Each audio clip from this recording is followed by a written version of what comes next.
আসসালামু আলাইকুম everyone, welcome to another blog. তো গত ভিডিওতে আপনাদের বলেছিলাম যে আমি একটু বাজারে গিয়েছিলাম। তো আসার সময় ওই দোকান থেকে আরবের দোকান থেকে কিছু মাংস আনার প্রয়োজন ছিল।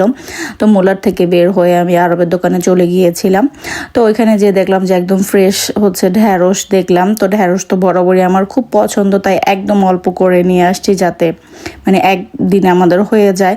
তো ঢ্যাঁড়স দিয়ে হচ্ছে চিংড়ি মাছ রান্না করব। তো প্রথমে এসে আমি ভাতটা বসিয়ে দিয়েছি আর সাথে হচ্ছে একটু আলুর টক রান্না করব। তাই আলুটাকে কেটে তারপরে হচ্ছে সেদ্ধ বসিয়ে দিয়েছিলাম। তো আলুটা যখন একটা বলক চলে আসছে, সামান্য পরিমাণ হলুদ মরিচের গুঁড়া আর হচ্ছে লবণ দিয়ে দিয়েছি। ওইদিকে আমি ঢ্যাঁড়সগুলিকে কেটে নিয়েছিলাম। তো এখন হচ্ছে পেঁয়াজ কেটে নিয়েছিলাম। তো একে একে হচ্ছে কেটে নিয়েছিলাম। তো টকটার মধ্যে একটু পেঁয়াজ দিব আর সাজানোর জন্য একটু মুরগির মাংস রান্না করব। তো এদিকে চিংড়ি মাছের সাইজটা মোটামুটি ভালো বড় ছিল। তো ভাবলাম যে একটু ছোট করে কেটে দেই, তাহলে মশলাটা ভিতরে ঢুকবে। আর যেহেতু ঢ্যাঁড়সটা আমি ছোট করে কেটেছি, চিংড়ি মাছটা একটু বড় হলে ভালো লাগবে না খেতে। তো মাছটাকে আমি ভেজে তুলে নিয়েছি। তো ওই প্যানের মধ্যে হচ্ছে আরেকটু তেল দিয়ে আমি পেঁয়াজ কাঁচামরিচ একটু বাদামি কালার হতে দিয়ে দিয়েছি। আর এইদিকে হচ্ছে ডাল মানে আলুর টকটা একদমই আলুটা সেদ্ধ হয়ে গিয়েছে। এখন ওইটাকে আমি একটু বাগার করে নেব। পেঁয়াজ, রসুন, তারপর হচ্ছে শুকনা মরিচ আর সরিষা তেলের মধ্যে দিয়ে এটাকে একদম বাদামি কালার করে নিব। আর ওইদিকে তরকারির জন্য যে পেঁয়াজটা আমি হতে দিয়েছিলাম সেটা একটু মজে এসেছে। এখন এর মধ্যে আমি মশলা অ্যাড করে দিব।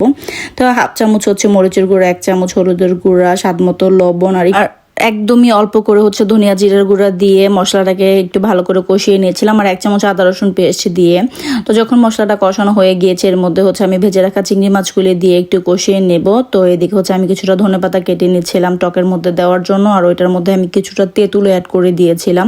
যখন মাছটা একটু কষানো হয়ে গিয়েছে, এর মধ্যে আমি ঢ্যাঁড়সটা দিয়ে একটু ভালো করে কষিয়ে নিব।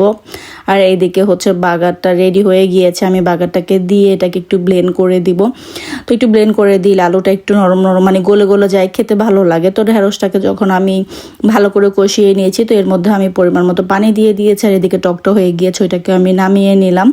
আর এদিকে ফ্রিজে আমার কিছু পালং শাক ছিল, বেশ কিছুদিন আগে আমি মজিয়ে রেখেছিলাম। তো সেটা আজকে বের করে নিয়েছি, সেটাকেও আমি বাগার করে নিব পেঁয়াজ আর হচ্ছে রসুন দিয়ে। ভাতটা হয়ে গিয়েছিল, তো সেটাকে আমি ঝরা দিয়ে দিয়েছি। আর ওই বার্নারে হচ্ছে আমি মাছটা দিয়ে দিয়েছি। আর মাছের বার্নারে আরেকটা প্যান বসিয়ে পেঁয়াজ কাঁচামরিচ বসিয়ে দিয়েছি হচ্ছে মাংসটা রান্না করার জন্য, তাহলে তাড়াতাড়ি হয়ে যাবে। তো এদিকে পেঁয়াজটা যখন বাদামি কালার হয়ে এসেছে, তো আমি শাক যে ছিল সেটা ফ্রোজেনটাকে আমি একটু ওভেনে দিয়ে একটু নরম করে নিয়েছি, বরফটাকে গলিয়ে নিয়ে দেন হচ্ছে আমি এটাকে বাগার করে নিয়েছিলাম, একদম ভাজা ভাজা করে নিব। আর এইদিকে মাছটাও প্রায় হয়ে এসেছে, এর মধ্যে আমি একটু ভাজা জিরার গুঁড়া দিয়ে দিব। তো পরে হচ্ছে এর মধ্যে আমি ধনেপাতা দিয়ে যখন আরেকটু ঝোল কমে আসবে তখন এটাকে আমি নামিয়ে নিব। তো এই তো একটু ধনেপাতাও দিয়ে দিলাম। আর এইদিকে মাংসের যে পেঁয়াজটা ছিল সেটা একটু যখন ব্রাউন কালার হয়ে এসেছে, তো আমি মাংসটা দিয়ে দিলাম। তো মাংসটাকে আমি একদম ছোট ছোট করে কেটে নিয়েছিলাম আর স্বাদ মতো লবণ দিয়ে এটার সাথে একটু ভালো করে ভেজে নিব। তো এই তো শাকটা হয়ে গিয়েছে, সেটাকেও আমি নামিয়ে নিলাম।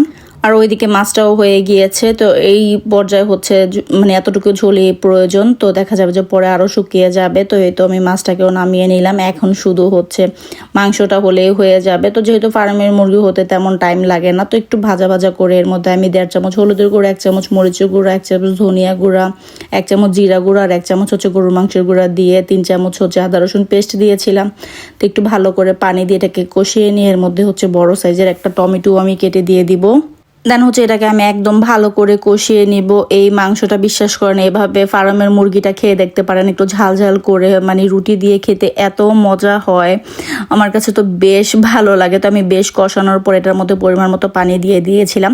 তো যাই হোক, আজকে ছোট একটা ভিডিও, আশা করি আপনাদের ভালো লাগবে। যদি ভালো লেগে থাকে তাহলে অবশ্যই একটি লাইক দিবেন। আর ভিডিও সম্পর্কে কোনো মন্তব্য থাকলে অবশ্যই আমাকে কমেন্ট করে জানাতে পারেন।